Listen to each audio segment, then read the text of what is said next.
ओम। आज हम योग दर्शन के समाधि पाद के 21वें सूत्र से लेकर 26वें सूत्र तक की व्याख्या करेंगे, क्योंकि 20वें सूत्र तक की व्याख्या हम पहले कर चुके हैं। 20वें सूत्र तक महर्षि ने संप्रज्ञा समाधि के बारे में बताया है। 21वें सूत्र में महर्षि तीव्र पुरुषार्थ के बारे में बताते हैं। सूत्र है तीव्र संवेगा नामासन्नः।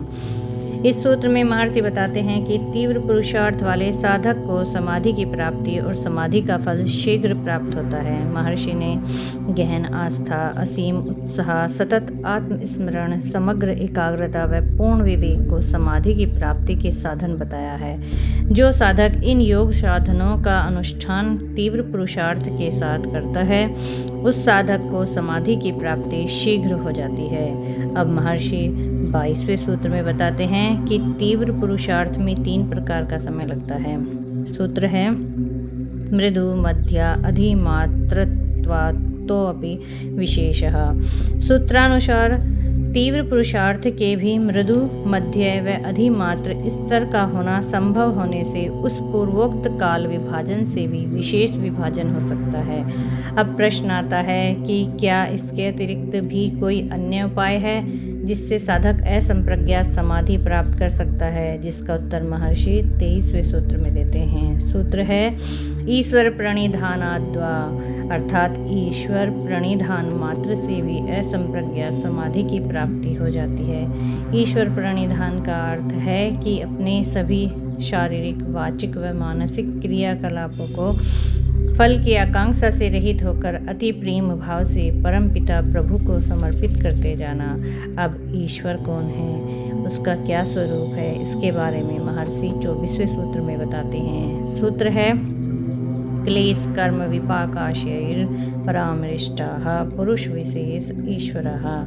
इस सूत्र में महर्षि कहते हैं कि क्लेश, कर्म, विपाक और आशय से अछूता चेतन तत्व विशेष ईश्वर है, अर्थात वह पुरुष विशेष जिसके प्रति मनसा वाचा कर्मणा समर्पित हो जाने से साधक को समाधि अवस्था प्राप्त हो जाती है। 25वें सूत्र में महर्षि ईश्वर को सर्वज्ञ बताते हैं।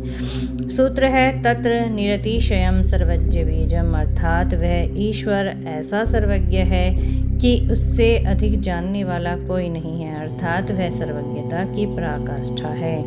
26वें सूत्र में महर्षि आत्मज्ञानेच्छुकों के लिए ईश्वर को मार्गदर्शक अर्थात गुरु बताया है। सूत्र है पूर्वेषामपि गुरुः काले नानवच्छेदात्।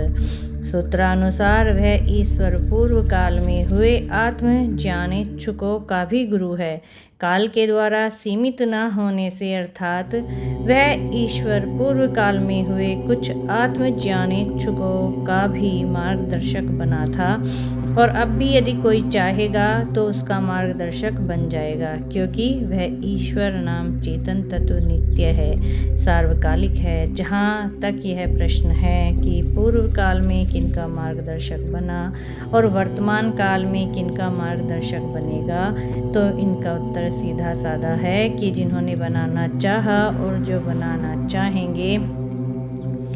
अब यदि कोई पूछे कि किन्होंने बनाना चाहा और कौन बनाना चाहेंगे, तो इसका उत्तर भी सीधा सा है कि जो ईश्वर प्रणिधान की नौका के माध्यम से समाधि नामक गंतव्य तक पहुंचना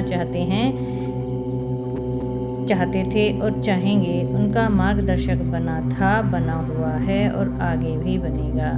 तो आज हमने 21वें सूत्र से लेकर 26वें सूत्र तक व्याख्या की है। यदि ये योग दर्शन के पठन पाठन का प्रयास आपको अच्छा लगे तो चैनल को सब्सक्राइब अवश्य करें। धन्यवाद।